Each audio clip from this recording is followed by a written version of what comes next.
नमस्कार, मैं हूं संजीव श्रीवास्तव। आप देख रहे हैं 4 पीएम न्यूज नेटवर्क।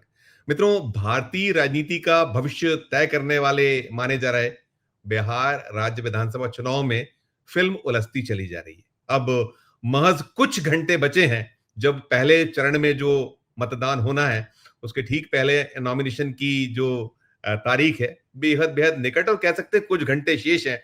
और ऐसे में जो वहां एक चाहे एनडीए हो और चाहे इंडिया ब्लॉक हो, दोनों उलझे हुए हैं। और उलझने में ज्यादा जो कुछ नजर आ रहा है वो नजर ये आ रहा है कि एनडीए में दिक्कतें बहुत सारी हैं।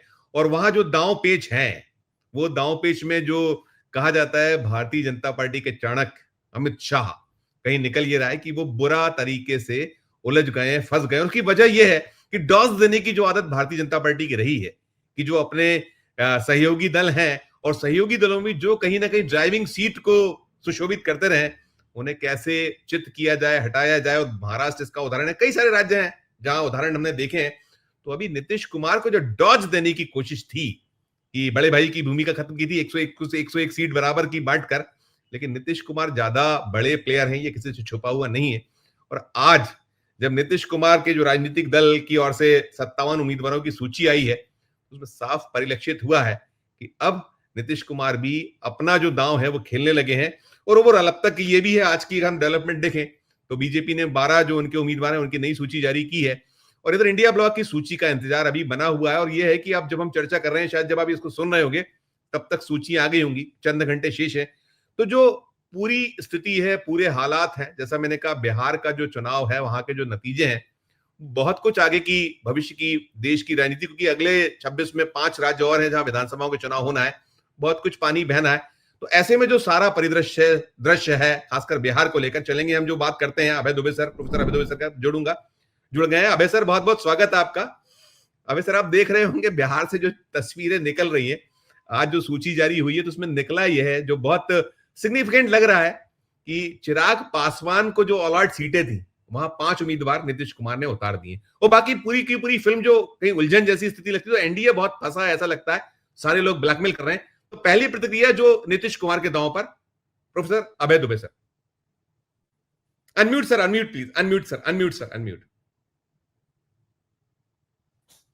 हाँ, बिहार में तो साफ लग रहा है कि एक चुनाव प्रदेश में हो रहा है और दूसरा चुनाव राष्ट्रीय जनतांत्रिक गठजोड़ यानी एनडीए के भीतर हो रहा है। चुनाव दोनों तरफ हो रहे हैं और उसका एक कारण है, इसको समझने की भी जरूरत है। जब 90 के दशक में लाल कृष्ण आडवाणी और अटल बिहारी वाजपेयी ने मिलकर एनडीए की रचना की थी, तो उस वक्त वो लोग बहुत ही फूंक फूंक के कदम उठाते थे और उनकी कोशिश होती थी कि वो अपने सहयोगी दलों के पैर पर पैर ना रखें। किसी सहयोगी दल को ये ना लगने पाए कि हम के भाजपा एक बड़ी पार्टी के तौर पर उसका उसके हितों को चोट पहुंचाना चाहती है या उस पार्टी को हड़प देना चाहती है। तो उन्होंने ईमानदारी बरती और उस जमाने की अच्छी यादें नीतीश कुमार के मन में भी हैं, केसी त्यागी के मन में भी हैं। यहाँ पे लोगों से बात करें तो ये लोग कहते भी हैं कि भाई भारतीय जनता पार्टी जो है वो अपने सहयोगी दलों का बड़ा ध्यान रखती है। अच्छा, जब ये कहते हैं तो ये भूल जाते हैं कि ना तो अब लाल कृष्ण आडवाणी मैदान में है और ना ही अटल बिहारी वाजपेयी मैदान में है। इस वक्त जो दो लोग मैदान में हैं, वो आडवाणी और वाजपेयी का जो प्रोटोकॉल था, उसकी जो राजनीतिक संहिता थी, उसका पालन नहीं करते। बिल्कुल सही। इनका तो काम ही है कि गठजोड़ दलों को, गठजोड़ के सहयोगी दलों को खा जाना और उनको किसी तरह सत्ता ना मिल पाए, उनकी पार्टियों में अपने उम्मीदवार खड़े कर देना, उन उम्मीदवारों को जीतने में साजिश करना। देखिए, और बिहार तो इनकी साजिशों का सबसे बड़ा स्थल रहा है। पिछले विधानसभा चुनाव में उन्होंने क्या किया था? चिराग पासवान को शह देकर नीतीश कुमार की सीटें कम करवाई थी इन्होंने। ये हम सब लोग इस बात को जानते हैं। इस बार भी चिराग पासवान और भाजपा की मिली भगत है। एक ऐसी मिली भगत है जिसका भेद पूरी तरीके से खुला हुआ है। भारतीय जनता पार्टी अपने उम्मीदवार चिराग पासवान की पार्टी से लड़वा रही है। तो जब ऐसा है तो इस बात को नीतीश नीतीश कुमार तो बहुत होशियार आदमी है, वो इसको भाप गए, तो उन्होंने उनके खिलाफ अपने आप वहां भी उम्मीदवार खड़े कर दिए। तो ये जो एनडीए के भीतर हो रहा है, इससे एनडीए का चुनाव जीतने का जो मौका है उसको बड़ी ठेस लगी है, क्योंकि इसकी वजह से वोटों का ट्रांसफर आपस में जो होना है वो नहीं हो पाएगा उनका। और इसका फायदा कुल मिलाकर जो इसका संचित परिणाम होगा वो महागठबंधन के पक्ष में जाएगा।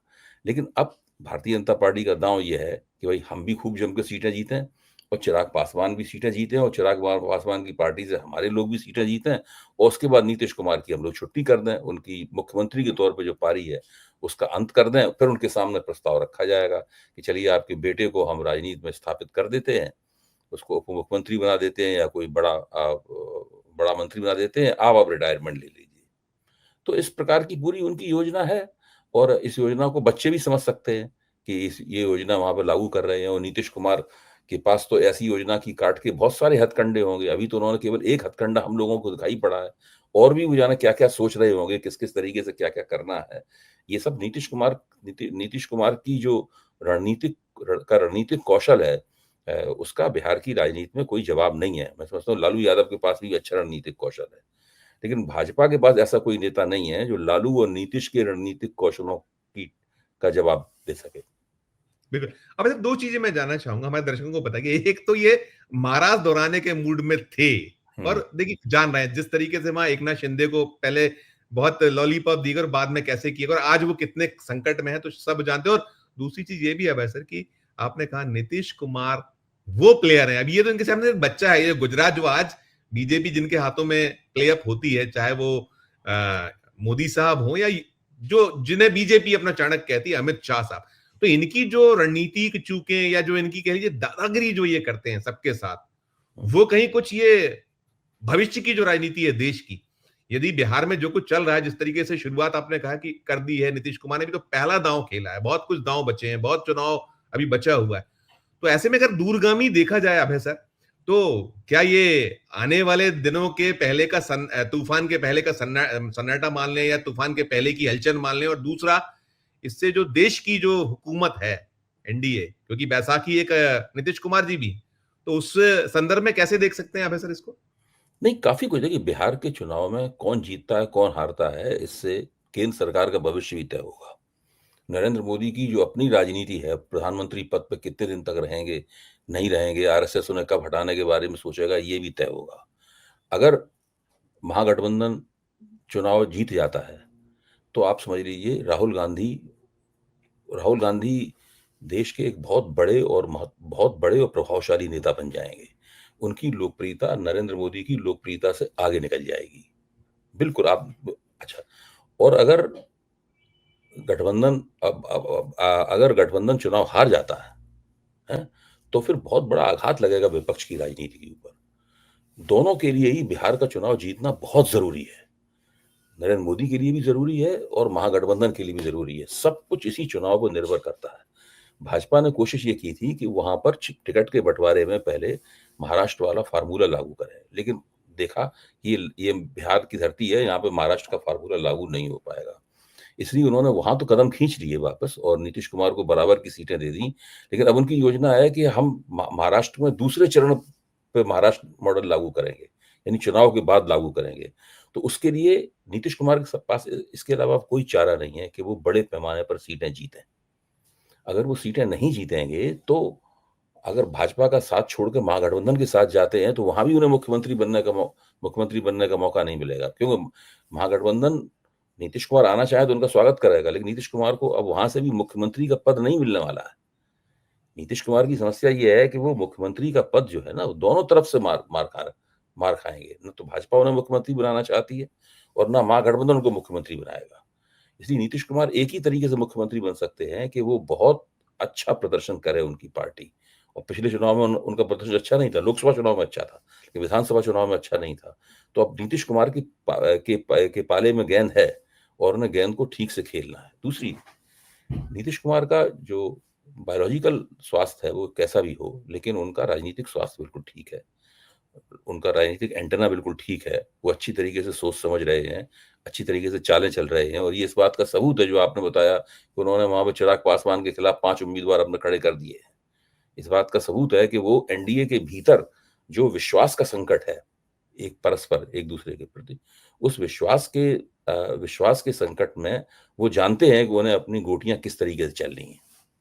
बिल्कुल। अब ऐसे एक चीज़ ये भी है कि देखिए, बिहार में नीतीश कुमार एक बहुत बड़ा फैक्टर है। तमाम जो कुछ भी चल रहा है वहाँ, उस सारे उसमें और सीधा देखिए लालू वर्सेस नीतीश कुमार या ये तेजस्वी वर्सेस नीतीश कुमार या राहुल गांधी वर्सेस नीतीश कुमार एक सीन है। बीजेपी के पास वो चेहरे नहीं, और इसके अलावा जो उनके अपने पारंपरिक वोट बैंक है और जो 20 साल का उनका अपना राज है, तो कई चमत्कार उन्होंने इस तरीके के किए कि जनता उस तरीके उनको मानती है कि बिहार यदि आज वहां हिंदू मुसलमान नहीं है, वैसी स्थिति अन्य राज्यों जैसी नहीं है कि बीजेपी शासित राज्यों में जैसे हालात होते हैं कि मुस्लिम डरा हुआ है, चिंतित है, या वहां देखिए बहुत बड़े पैमाने पे बाहर काम करते हैं राज्य के, लेकिन बेखौफ बेफिक्र टाइप की स्थिति बनती है जो इस तरीके का वोट बैंक है। तो ये भी उनके लिए प्लस पॉइंट है सर। नहीं, नहीं, बिल्कुल, आप बिल्कुल ठीक कह रहे हैं। देखिए, अ, भारतीय जनता पार्टी बहुत ही मुसलमान विरोधी चुनाव प्रचार नहीं चला सकती। मुसलमान विरोधी चुनाव प्रचार चलाएगी तो उसके पार्टनर ही उस चुनाव प्रचार को नहीं चलने देंगे। कुछ निर्वाचन क्षेत्रों के स्तर पर ये सब होगा। जैसे कि पिछले आपको याद होगा 2015 के चुनाव में आखिरी दौर में अमित शाह ने वो भाषण दिया था कि अगर यहाँ पे तो वो पाकिस्तान में पटाखे छूटेंगे, इस प्रकार का भाषण दे दिया था, जिसका भी उनको नुकसान हुआ। तो भारतीय जनता पार्टी के हाथ वहाँ पे बंधे हुए हैं। दूसरे, भाजपा ने कोशिश ज़रूर की है कि अति पिछड़े वर्ग को अपनी ओर खींचा जाए, लेकिन उसे कामयाबी नहीं मिली है। और भाजपा का जो अपना नेतृत्व है, वो सुशील मोदी के अवसान के बाद में उनका देहांत हो गया। उनके अवसान के बाद में वो भाजपा का अपना नेतृत्व भी बहुत वहाँ पे कमज़ोर हुआ है। सम्राट चौधरी को कोई नेता मानता नहीं है। दिलीप जायसवाल एक गैर गंभीर किस्म की शख्सियत हैं। और जो प्रशांत किशोर ने इन लोगों के ऊपर जो इल्ज़ाम लगाए हैं, उन इल्ज़ामों का अभी तक इन लोगों ने कोई भी संतोषजनक जवाब नहीं दिया है। बचाव की मुद्रा में है पूरी तरीके से भारतीय जनता पार्टी। तो मुझे लगता ये है कि महागठबंधन के लिए वहाँ पर ज़मीन काफ़ी हद तक तैयार है। और महागठबंधन अगर ऐसी स्थिति में भी चुनाव नहीं जीत पाता है बिहार का, और थोड़े बहुत नहीं, अच्छी तरीके से चुनाव नहीं जीत पाता है, मतलब मेरा मानना है कि मामूली नहीं, बीजेपी को बिहार में महागठबंधन अगर अपनी चालें ठीक से चले, उनके कार्यकर्ता ठीक से काम करें, बूथ लेवल का मैनेजमेंट उनका ठीक से हो, तो भारतीय जनता पार्टी को एक बड़ी पराजय रसीद कर सकते हैं। अब सर एक चीज और भी, जो 57 की सूची आई उसमें 3 बाहुबली हैं, बहुत दिन बाद देखा है नीतीश जी की सूची में बाहुबली प्लस हम्म। मुस्लिम सारा कॉम्बिनेशन है। तो ये भी कुछ चीजों का द्योतक है, ऐसा हम कह सकते हैं, देख सकते हैं कि जो एनडीए जिस तरीके के जिस मोड़ पर खड़ा है, जिस तरफ बढ़ रहा है, उसमें ये भी एक उनकी तरफ से संदेश कुछ है। देखिए, अब इसमें है क्या कि नीतीश कुमार जानते हैं कि उनकी एक्सपायरी डेट नज़दीक आ गई है। सर। अच्छा, ठीक है, ज़्यादा से ज़्यादा वो इस चुनाव में ही कुछ जो कुछ कर पाने की स्थिति में हैं? अच्छा।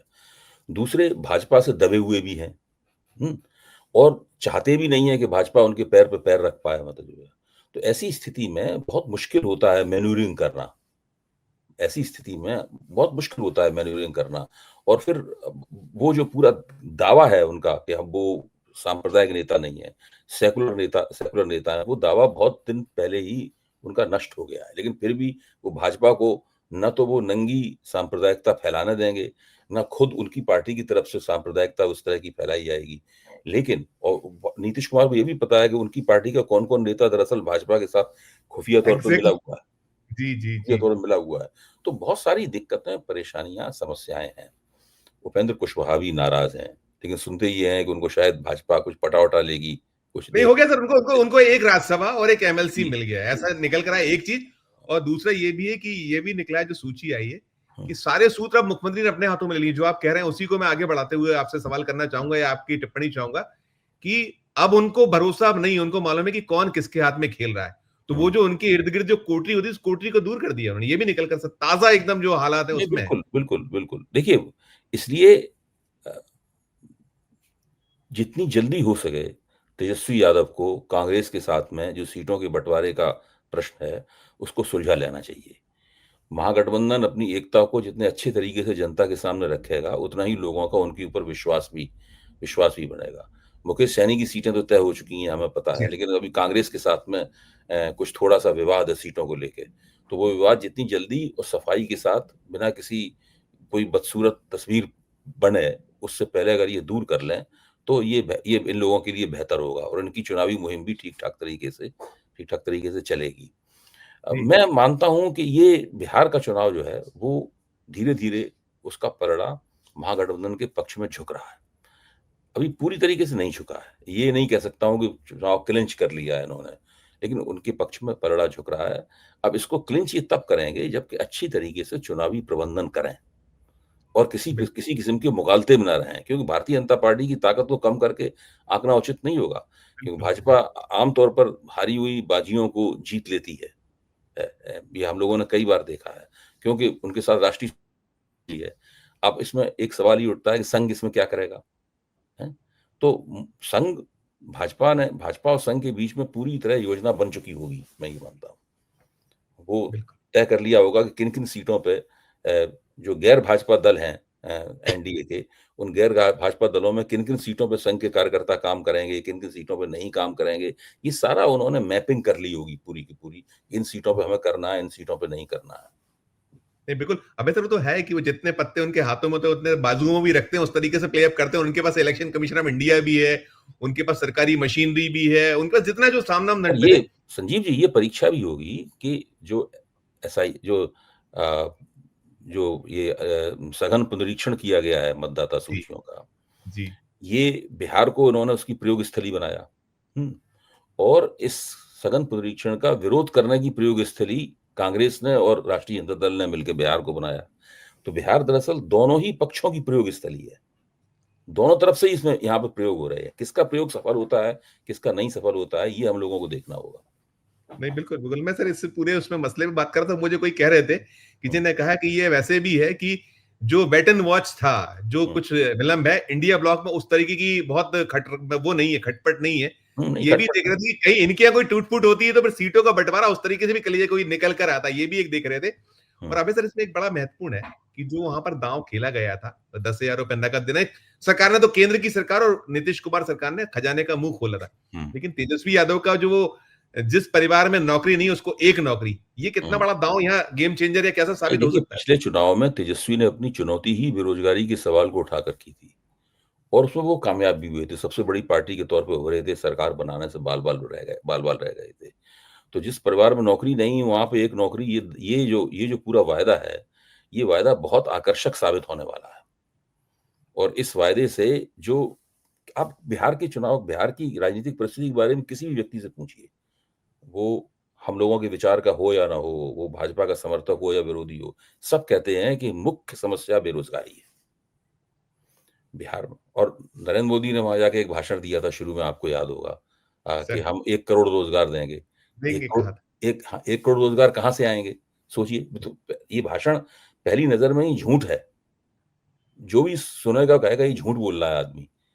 1 करोड़ रोज़गार कहाँ से आएँगे? सरकार में तो 1 करोड़ नौकरियाँ हैं नहीं। और बिहार का औद्योगिकरण भी नहीं हुआ है। ऐसा भी नहीं है कि वहाँ पे बहुत बड़ा मैन्युफैक्चरिंग हब बन गया हो बिहार, तो वहाँ पे नौकरियाँ मिल जाएँ। तो ये इस तरह का ये जो तेजस्वी ने न जो वायदा किया है, ये वायदा अधिक विश्वसनीय वायदा है। लोग इसको समझ सकते हैं कि भई सरकार कोशिश करके जिस परिवार में रोज़गार नहीं है, वहाँ पे उनको रोज़गार देगी। तो ये काफ़ी विश्वसनीय और सोच समझ के किया गया वायदा है।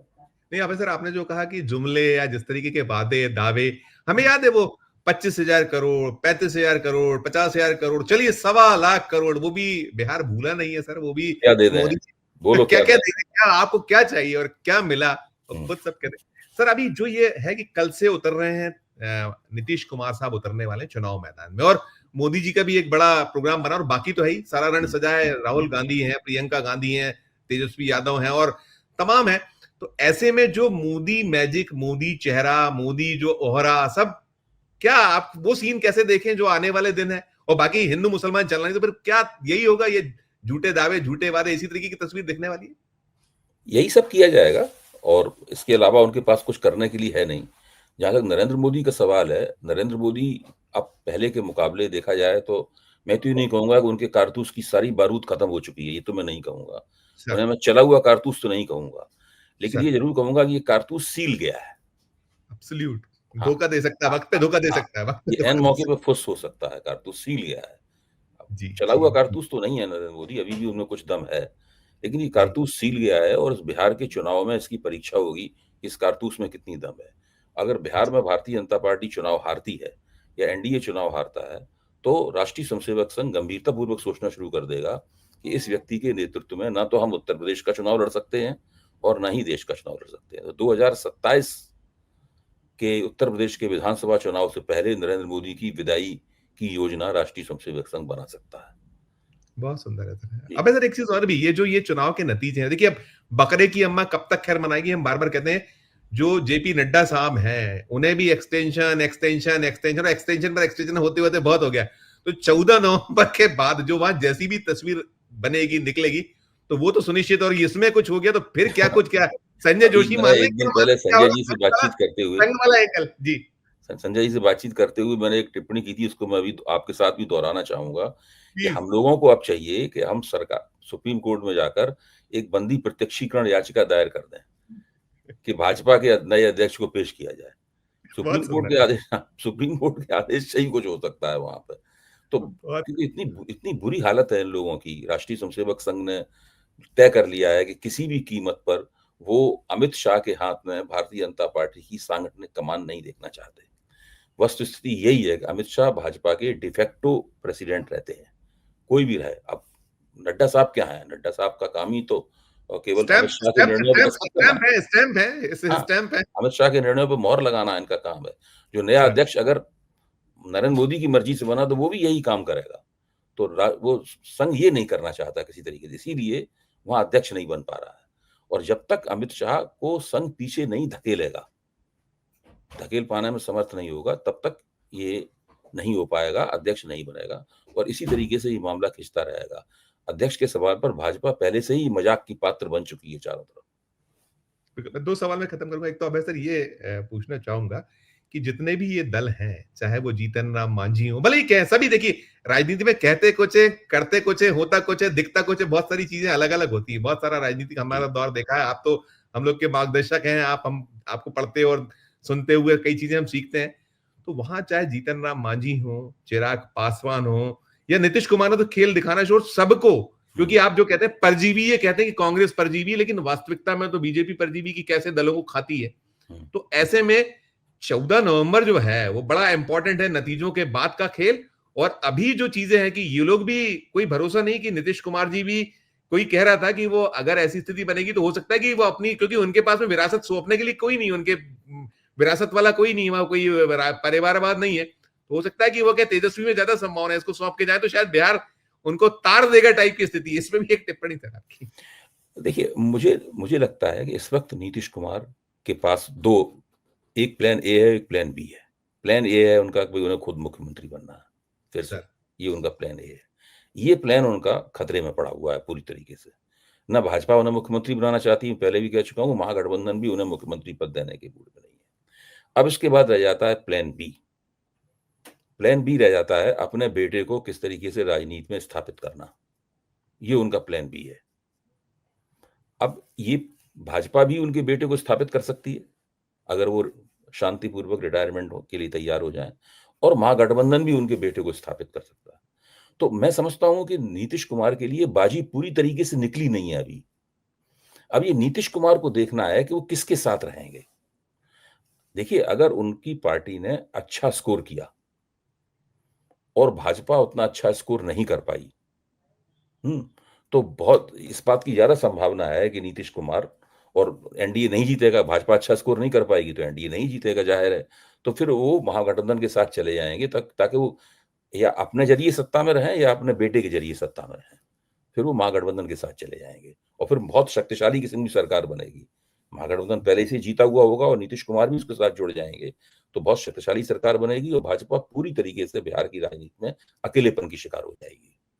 ये एकदम। स्थिति बनेगी। अब सर आखिरी सवाल होगा मेरा कि ये जो दोनों है, गुजरात के जो बंधु हैं दोनों भाई, जो सब कुछ करते हैं, बीजेपी उन्हीं की है, कहते हैं ना कि मोदी और शाह की बीजेपी, हुँ। ये हार नहीं मानने वाले या जितने दांव पेच हैं, तो क्या बड़े दांव के संभावित क्या है जिसको लेकर विपक्ष की सतर्कता और बाकी ये जो इनके अलायंस पार्टनर हैं नहीं, एज ए क्या देखें? उन्होंने बड़ा दाँव एसआईआर के तौर पे पहले ही से चल दिया है अपना।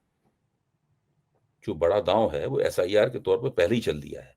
इस और राहुल गांधी ने इसको भाँप लिया था, इसलिए उन्होंने पूरा ज़ोर भी लगा दिया उसका विरोध करने में। देखिए, एसआईआर के ज़रिए जो मैनिपुलेशन उन्होंने किया है, जो तिकड़मबाज़ी उन्होंने की है एसआईआर के ज़रिए, वो अगर कामयाब हो गई, तो फिर इनकी जीत भी आसान हो जाएगी, जीत जाएँगे चुनाव। लेकिन अगर उसके खिलाफ कमर कसकर महागठबंधन के जनाधार ने बहुत जम के वोट दिया, वोटिंग प्रतिशत ज़्यादा निकाला, कार्यकर्ता बूथ मैनेजमेंट बहुत अच्छा रहा और तो अभी देखिए जो वोट जितना जोड़ा गया है वोट, अभी उस वोट को डिकोड नहीं किया जा सका है। नहीं किया जाता, जो बिल्कुल वोट सही। जोड़ा गया है उस वोट को मैं इसका अगर मुझसे आप पूछें कि बताइए वोट किसका जोड़ा है, तो मैं नहीं बता पाऊँगा। उस जी, जी। वोट को डिकोड किया जाना बाकी है। वो इस चुनाव में डिकोड होगा। राइट। अबे तो इसमें एक चीज और भी है, अभी सुप्रीम कोर्ट से कुछ उम्मीद करें, कुछ मिल सकता है कि वो उसी सूची पर, ऐसा कुछ हो सकता है क्या? क्योंकि अभी देखिए, बीच में सुप्रीम कोर्ट तो मामले को खींच रहा है। सुप्रीम कोर्ट को इसमें कोई दिलचस्पी नहीं है कि बिहार के चुनाव से पहले वो किसी एसआईआर के बारे में कोई फैसला दे दे। सुप्रीम कोर्ट को इसमें कोई दिलचस्पी नहीं। सुप्रीम कोर्ट ये दिखाना चाहता है कि वो गंभीर है इस मसले को लेकर, हैं? लेकिन उसकी गंभीरता किस तरह की है हम लोग देख ही रहे हैं। तो पूरे मामले को खींच रहा है। बिल्कुल। अब ऐसा कुल मिला के जो आपकी वो मुद्दे की एक लाइन का मतलब मास्टर लाइन यही है कि जितना सतर्कता के साथ में, चाहे वो इलेक्शन कमीशन ऑफ इंडिया, जो एसआईआर के जो जरिए जो खेल है, उस खेल को यदि खराब करने में इंडिया ब्लॉक सफल हो जाता है ठीक ढंग से, या अपना वोट निकाल लेता है, तो चुनाव तस्वीर जो आप कह रहे हैं कि एक अलग निकल के आने वाली है, और ये एनडीए चारों खाने चित होने की संभावनाएं ज्यादा रहेंगी और इंडिया ब्लॉक की बल्ले बल्ले हो सकती है। बहुत अच्छी चर्चा के लिए अबे सर बहुत बहुत धन्यवाद, बहुत बहुत शुक्रिया आपका भी बहुत-बहुत धन्यवाद। जी। सर। तो मित्रों, ये चर्चा आप सुन रहे थे अभय दुबे साहब से, देश की बात जो हम करते हैं, और बिहार इस समय देश ही नहीं दुनिया की भी निगाह बिहार पर है, और जो वह साम नाम दंड भेद है उसको लेकर अभय सर ने बहुत स्पष्ट किया है कि अब जो विपक्ष है वो बहुत संजीदगी के साथ में, और अपने जो लाभ हानि फिलहाल ना देखे, सीधे सीधे एक सूत्र ये हो कि व्यक्तिगत या दलगत न से थोड़ा हटके, और जो पूरा इंडिया ब्लॉक है उसमें यदि प्ले अप कर जाएगा, और ये जो सबसे बड़ा कि चुनावी बेईमानी वो रोक ली, तो तस्वीर अलग होगी। मित्रों, पूरी चर्चा सुनने के बाद आपकी अपनी क्या राय है, इस वीडियो के कमेंट बॉक्स में अपनी राय प्रकट कीजिएगा, और ये हमारी चर्चा अच्छी लगी हो तो चैनल को लाइक कीजिएगा, सब्सक्राइब कीजिएगा, ज्वाइन का बटन दबाइएगा तो हमारी हौसला अफजाई होगी। प्यार और स्नेह रखकर देखते रहिए 4 PM न्यूज नेटवर्क। धन्यवाद, नमस्कार।